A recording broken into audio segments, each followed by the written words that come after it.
Civil کے اندر آپ کسی بندے کی ٹرانسفر کریں تو ایک تباہی آ جاتی ہے صبح سے شام تک سفارشوں کی کہ کوئی بندہ اپنا گھر چھوڑ کے اپنے گھر سے 5 میل دور بھی نہیں جانے کے لیے تیار ہے. حتیٰ یہ ہے کہ لوگوں کو یہ پوچھنا پڑتا ہے کہ بھئی اپنے گھر کا پتہ بتا دو تاکہ اس کے سامنے تمہاری گلی میں یا محلے میں کوئی دفتر تلاش کریں تاکہ تمہیں گھر سے زیادہ پرے نہ جانی پڑے. تو یہ ہمارے جو سول میں مسائل ہیں، میرا خیال ہے کہ ہمیں انہیں بھی سنجیدگی سے غور کرنا پڑے گا کہ ہم کس طریقے سے ایک مشن کے ساتھ جڑیں اور ہم بھی وہی جذبے کے ساتھ کام کریں جس جذبے کے ساتھ ہماری مسلح افواج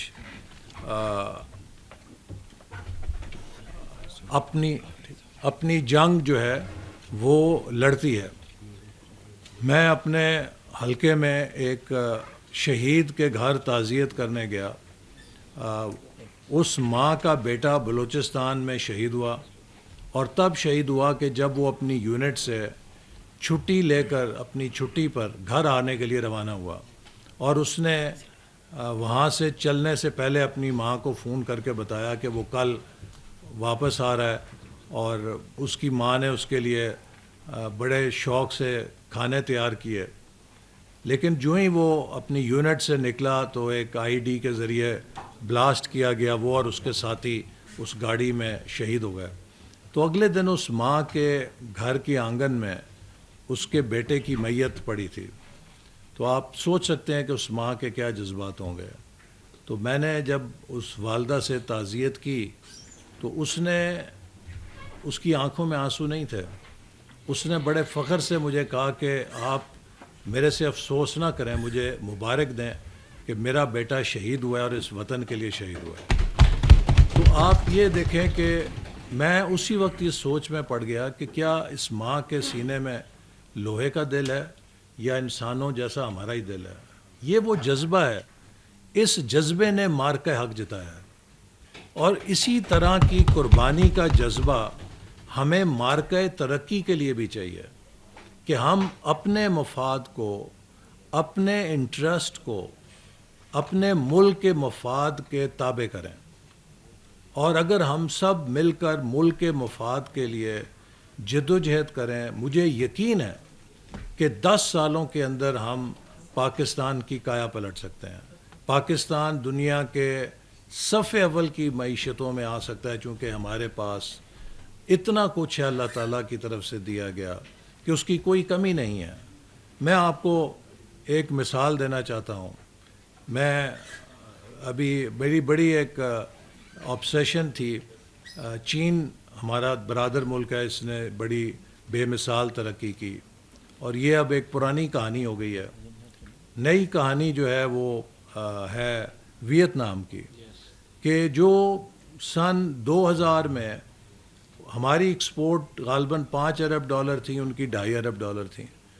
تو آج ہماری ایکسپورٹ جو ہے وہ 1990 میں، آج ہماری ایکسپورٹ $40 ارب ہیں، ان کی ایکسپورٹ $408 ارب سے اوپر ہے. تو مجھے بڑی فیسینیشن تھی کہ یہ کیا ہوا ہے. میں وہاں پر گیا تو مجھے وہ ایک انہوں نے فیکٹری کا وزٹ کرایا جسے ون فیسٹ گاڑی ہے، اور امیزنگ سٹوری کہ 1993 میں ایک غریب گھر کا نوجوان جو جنگ کے اندر ویتنام کی جنگ میں تباہ ہوا، اس کو سوویت یونین نے اسکالرشپ دیا، جیسے کہ وہ کمیونسٹ پارٹیاں اسکالرشپ دیتی ہیں. تو وہ اسکالرشپ کے اوپر ماسکو گیا، اس نے اپنی تعلیم حاصل کی اور اس کے بعد یوکرین میں جا کر اس نے چھوٹا سا نوڈل کا کاروبار شروع کیا اور وہ نوڈل کا کاروبار اس کا کافی پھیلتا گیا اور وہ نوڈل کا کاروبار اتنا اس نے پھیلا لیا کہ اسے غالباً $150 یا $200 ملین میں نیسلے نے خرید لیا. تو اس پیسے کو وہ امریکہ بھی لے کے جا سکتا تھا، اس پیسے کو وہ یورپ میں بھی پار کر سکتا تھا، بڑی زندگی آسانی سے گزار سکتا تھا. اس نے وہ پیسہ لیا اور سیدھا واپس ویتنام آیا اور ویتنام میں آ کر اس نے اپنے کاروبار کو پہلے ایک کوئی سپر مارکیٹ کی چین خریدی، پھر ریئل اسٹیٹ کے اندر گیا، پھر دیگر بزنسز کے اندر گیا. اور حد یہ ہے کہ آج لوگ کہتے ہیں کہ اگر آپ ویتنام میں رہتے ہیں تو ممکن نہیں ہے کہ آپ ون گروپ کو 3 یا 4 یا 5 جگہ زندگی میں راستہ کراس کیے بغیر آپ اپنی زندگی مکمل کریں. چونکہ ون اسکول بھی ہے، ون ہاسپٹل بھی ہے، ون ہاؤسنگ کامپلیکس بھی ہے، ون فارماسیوٹیکل بھی ہے، ون سپر مارکیٹس بھی ہیں، ون پبلک ٹرانسپورٹ بھی ہے، ون گاڑیاں بھی ہیں، ون موٹر سائیکلز بھی ہیں. دنیا کی ہر چیز ہے جو ون گروپ بنا رہا ہے. It is a multi billion dollar company. Now, Vietnam became Vietnam on the success of such enterprise. کہ وہ ایک بزنس مین ہے کہ جو اس دولت کو لے کر باہر جا کے آرام سے پار کر سکتا تھا، پراپرٹیز خرید سکتا تھا. اس نے اس پیسے کو لا کر اپنے ملک کے اندر ایک نہیں ملٹیپل امپائرز کھڑی کر دیں. اور اس کے ساتھ جب انہوں نے گاڑی، اس نے سوچا کہ میں نے سب کچھ بنا لیا ہے تو اب میں کوئی ایک ایسی چیز بناؤں کہ جو بین الاقوامی سطح پہ ویتنام کو متعارف کرائے.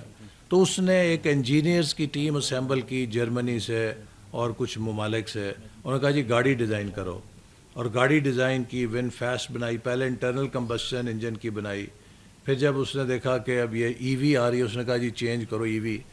Today more than 50% off Vietnamese automobiles including all types is one fast.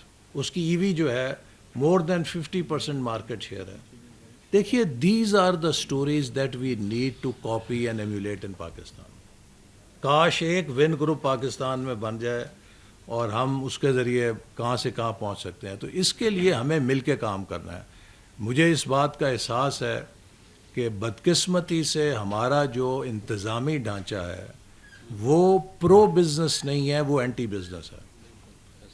اور وہ جیسے کہتے ہیں کہ ہمارے اس بیوروکریٹک سسٹم میں ہر جگہ یہ دیکھا جاتا ہے کہ کس طرح کام نہ کر کے کسی کو تکلیف دی جا سکتی ہے، بجائے یہ کہ ہم پرو بزنس ہو کے اس کو ٹھیک کریں. اس کی تطہیر کرنے کی کوشش کر رہے ہیں، لیکن یہ تطہیر بھی ہمیں مل کے کرنی ہے. اور میں آپ کو ایک بات اچھی جو یہ کہنا چاہتا ہوں کہ میں تکرار سے ہمیشہ ہر میٹنگ میں وزیر اعظم صاحب کی موجودگی میں ایک ہی بات کہتا تھا، چونکہ ہمارا جو اڑان پاکستان کا ڈائگنوسٹکس ہے اس میں ہم نے بار بار اس چیز کی نشاندہی کی ہے کہ پاکستان کی معاشی خود مختاری کا صرف ایک ہی ضمانت ہے، ایکسپورٹ، ایکسپورٹ اینڈ ایکسپورٹ. اور وہ کیوں؟ دیکھیے 90 لاکھ پاکستانی بیرون ملک ہیں. 9 million Pakistanis are abroad. 90 lakh Pakistani 40 ارب ڈالر کی ریمیٹنس بھیجتے ہیں. 24 کروڑ پاکستانی جو ملک کے اندر ہیں وہ 24 کروڑ مل کر 40 ارب ڈالر کی ایکسپورٹ پیدا کرتے ہیں.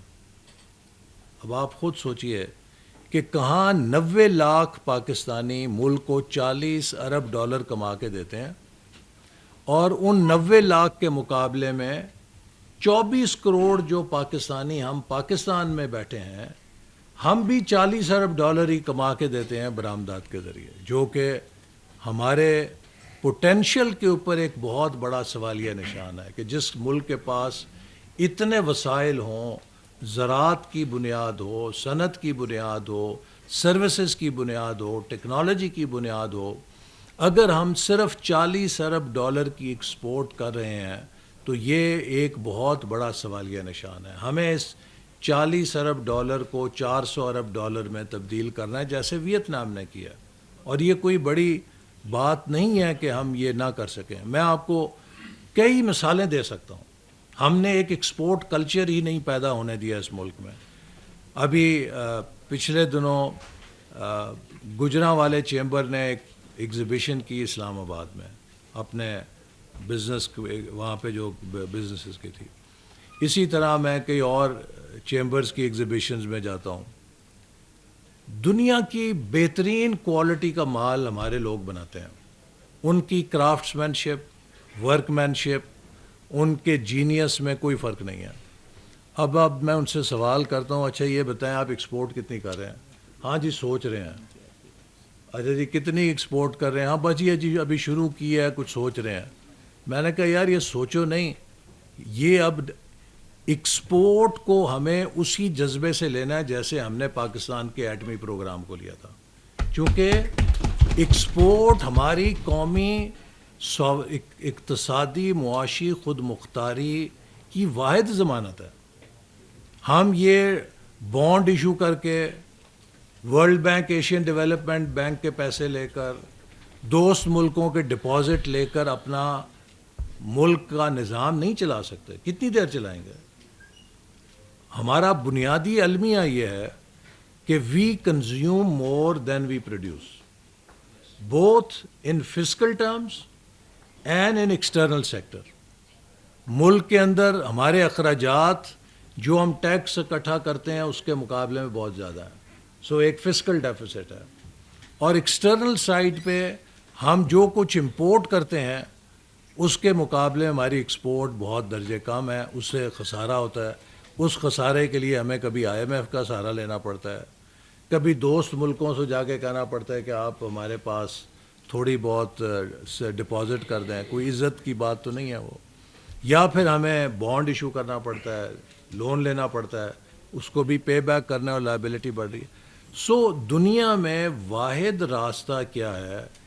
جن ملکوں نے ترقی کی ہے انہوں نے 1 ایکسپورٹس کی ہیں، نمبر 2 امپورٹ سبسٹیٹیوشن کی ہے، ذرا مبادلہ بچایا ہے، نمبر 3 فورن ڈائریکٹ انویسٹمنٹ حاصل کی ہے. پاکستان کی آبادی 24 کروڑ ہے، ہمارے ہاں کتنی FDI ہے؟ $1.5 ارب. ویتنام کی آبادی 10 کروڑ ہے، کتنی FDI ہے؟ $28 ارب. میانمار کی کیا حیثیت ہے؟ ادھر بھی $4-5 ارب کی فورن ڈائریکٹ انویسٹمنٹ چلی جاتی ہے. سو لہٰذا اب ایک ایسا ٹرننگ پوائنٹ ہے کہ we have to get serious. لوگ اکثر کہتے ہیں جی کہ آپ وہ ہمیشہ ایک پلان بناتے ہیں، لیکن وہ پلان کیا کرے؟ ایک آرکیٹیکٹ تو نقشہ ہی بنا سکتا ہے نا. ہاں پلاننگ منسٹری کا کام تو نقشہ بنا کے دینا ہے، لیکن اس کا کام تو ایک نقشے کے ساتھ تعمیر کرنا تو نہیں ہے. تعمیر تو ہم نے قوم نے مل کر کرنا ہے. تعمیر کیسے ہوگی؟ تعمیر کرنے کے لیے آپ کو ملک میں امن چاہیے، آپ کو ملک میں سٹیبلٹی چاہیے، آپ کو ملک میں پالیسیز کا تسلسل چاہیے، اور آپ میں ملک میں ایک اصلاحات کے ساتھ مسلسل ریفارم کی ضرورت ہے. آپ دنیا کا کوئی ملک اٹھا لیں، جاپان، چین، ملیشیا، کوریا، سنگاپور، ویتنام، بنگلہ دیش، انڈیا، ٹرکی، گلف، کسی ملک کو دیکھ لیں، کسی ملک نے پولیٹیکل انسٹیبلٹی کے ساتھ ترقی نہیں کی. یہ 2-2, 4-4 سال، 5-5 سال کے پھیروں کے ساتھ کسی ملک نے ترقی نہیں کی. کیونکہ پالیسی جو ہے وہ تب کامیاب ہوتی ہے جب کم از کم اسے 10 سال کا تسلسل ملے. Policy does not deliver before 10 years. Project ہو جاتا ہے، آپ نے ایک عمارت بنانی ہے، سڑک بنانی ہے، 2-3 سال میں بنا لیں گے، لیکن پالیسیز جو ہیں آپ دنیا بھر کی مثال اٹھا لیں، 10 سال کے تسلسل کے بغیر وہ نتیجہ خیز نہیں ہوتی. اور آپ کسی بھی ملک کی میں آپ کو 20 مثالیں دے سکتا ہوں. ابھی سب سے تازہ ترین مثال روانڈا کی ہے کہ جنہوں نے پچھلے 20 سالوں میں وہ ملک جہاں ایک دن میں 1 ملین کا جینوسائیڈ ہوا تھا، آج وہ امن کا گہوارہ ہے اور ایک اقتصادی ترقی کا کامیاب نمونہ ہے. چونکہ 20 سال سے ایک تسلسل پہ ان کے جو صدر ہیں انہوں نے ایک اکنامک ویژن دیا اور اس سے وہ ملک بدل گیا. تو پاکستان کو بھی اب جس بات کی ضرورت ہے کہ ہمارے پاس ایجنڈا ہے. پہلے ویژن 2010 ہم نے بنایا کہ بھی 2010 تک ہم اپر مڈل انکم کنٹری بنیں گے. لوگ کہتے ہیں یہ 2010 وہ دور ہے، وہ 2010 اس طرح گزر گیا، لیکن ہم نے 2 سال میں ماشاء اللہ لگا اس کو اٹھا کے کھڑکی سے باہر پھینک دیا، امپلیمنٹ نہیں کیا. پھر ویژن 25 بنایا کہ by 25 we will be in top 25 economies. اور لوگوں نے مذاق اڑایا کہ جی یہ بجلی نہیں ہے 20 گھنٹے یہاں پہ روز خودکش بمبار پھٹتا ہے. اب ہمیں سپنا بیچ رہے ہیں, چورن بیچ رہے ہیں کہ ہم 25 اکانومیز میں ہوں گے, لیکن اللہ تعالیٰ نے مدد کی. سی پیک جیسا منصوبہ اللہ تعالیٰ نے ہمیں دیا. 3 سالوں میں $25 ارب کی انویسٹمنٹ آئی, جو کہ ایک ریکارڈ ہے. اور 2017 میں پرائس واٹر ہاؤس کوپرز نے کہا کہ Pakistan is poised to be in top 20 economies by 2030. ہم نے نہیں کہا G20 کی, یعنی کہ اندر بائی 2030 پاکستان آ جائے گا اگر اس رفتار سے چلا. ہم نے اپنے ہاتھوں سے 2018 میں اپنے پیر پہ کلہاڑا مارا. ہم نے ایک ڈی ٹور لے لیا, اور اس وقت مجھے نہیں سمجھ آتی کہ چند ہمارے جو اس وقت کے ججز تھے اور جنرلز تھے, ان کی عقل پہ پردے پڑ گئے. کیا ہوا کہ انہوں نے کس بات میں آ کے اپنے بچوں کے پیچھے لگ کے کیسے فیصلے کیے کہ زبردستی ملک کا جو کانٹا بدل دیا گیا بائی RTS. اگر وہ 5 سال تسلسل کے مل جاتے اور آج پاکستان کسی اور ٹریجیکٹری پہ ہوتا, لیکن ہم نے اپنے ہاتھوں سے اس پورے مومنٹم کو پنکچر کیا. یہ آپ کے پاس اب ہم پھر چینی لوگوں کو بمشکل راضی کر کے لا رہے ہیں.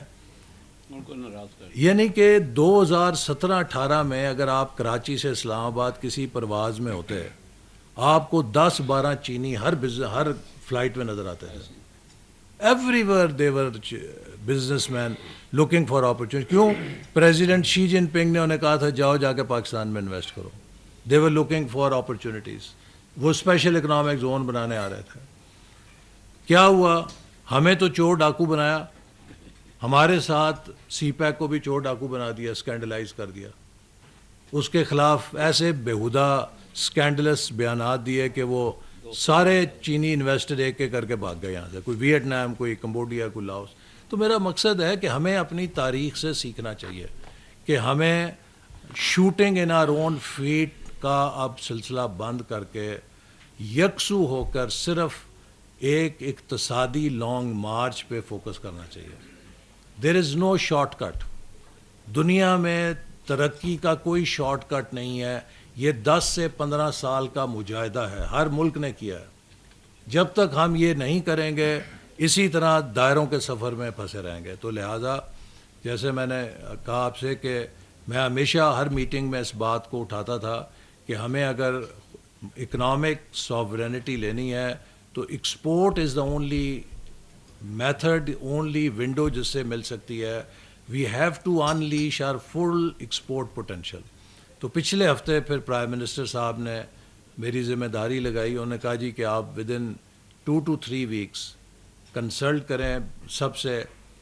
ایٹ لیسٹ دیکھیے بہت ساری ایسی چیزیں ہیں جو ہم IMF کے پروگرام میں ہونے کی وجہ سے اس بندش میں ہیں کہ نہیں کر سکتے, چونکہ ایک وہ بڑا ٹائٹ ڈسپلنڈ پروگرام ہے. اور وہ اس لیے ہے کہ ہمارے اپنے مسائل ایسے ہیں نا, جب آپ ایک مریض ہو جائیں, معیشت کو بیمار کر دیں, تو ڈاکٹر جو نسخہ لکھے گا وہ سخت ہی ہوگا نا, کڑوی دوائی ہوگی, اس میں آپریشن بھی ہو سکتا ہو, تو وہ خوشگوار نسخہ تو نہیں ہوگا. کوئی بھی نسخہ از ناٹ کینڈیز, یعنی کہ جب ڈاکٹر کی پرسکرپشن ہے اس میں ٹافیاں تو نہیں ہوتی ہیں, اس میں حلوہ تو نہیں ہوتا, اس میں تو کڑوی گولیاں ہی نکلنی پڑتی ہیں.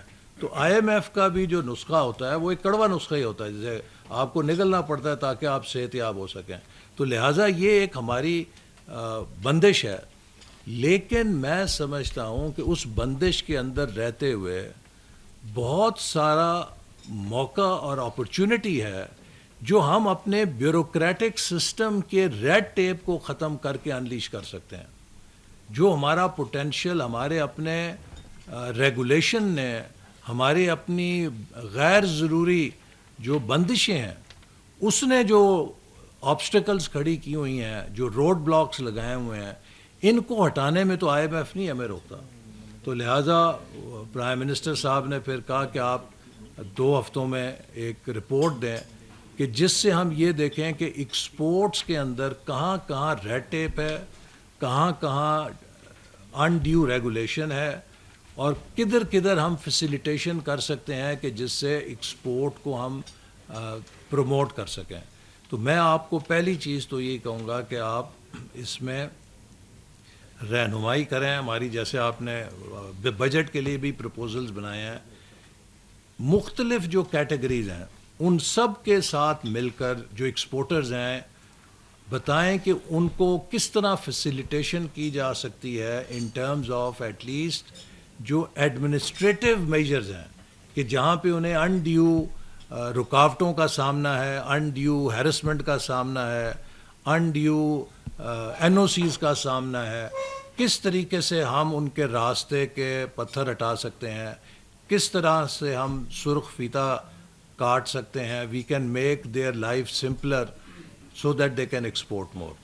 دیکھیے اس میں کوئی شبہ نہیں ہے کہ اگلے 2 سالوں میں، یہ 2027 تک ہم آئی ایم ایف کا جو پروگرام ہے اس میں ہمارے پاس بہت فزیکل اسپیس نہیں ہے، لیکن ہمارے پاس فیسیلیٹیشن کی اسپیس ہے. اور میں آپ کو یہ بتاؤں کہ اگر کوئی ایکسپورٹر $100 ملین کی ایکسپورٹ کر رہا ہے، 100 ملین کی تو کر رہا ہے نا، اسی بجلی کے نرخ پہ کر رہا ہے، اسی ٹیکس کے ساتھ بھی کر رہا ہے، تو اگر ہم تھوڑا دھکا لگائیں تو کیا وہ 100 سے $120 ملین پہ نہیں جا سکتا؟ اگر کوئی ایکسپورٹر $50 ملین کی ایکسپورٹ کر رہا ہے تو کر رہا ہے نا، کیا تھوڑا دھکا لگائیں تو 50 سے ہم 60-65 پہ نہیں جا سکتے؟ اگر کوئی $500 ملین کی ایکسپورٹ کر رہا ہے تو ہم تھوڑی سی ایکسٹرا پش کریں تو انہی حالات کے اندر اس ایکسٹرا پش کے ساتھ 650-700 ملین پہ نہیں جا سکتے؟ سو اگلے 2 سالوں میں جو ہمارے لیے آپشن ہے وہ یہ ہے کہ we have to stretch and extract our potential under the given scenario. چونکہ اس میں کوئی بہت بڑی تبدیلی اس پروگرام کے اندر شاید ہمارے اختیار میں نہیں ہوگی، لیکن ایک پش ہم کر سکتے ہیں اس طرح کہ جو راستے کی رکاوٹیں ہیں ان کو ختم کریں، فیسیلیٹیشن کریں، جو آپ کے راستے کی فرکشن ہے، جو آپ کی رفتار روکتی ہے اس کو ختم کریں.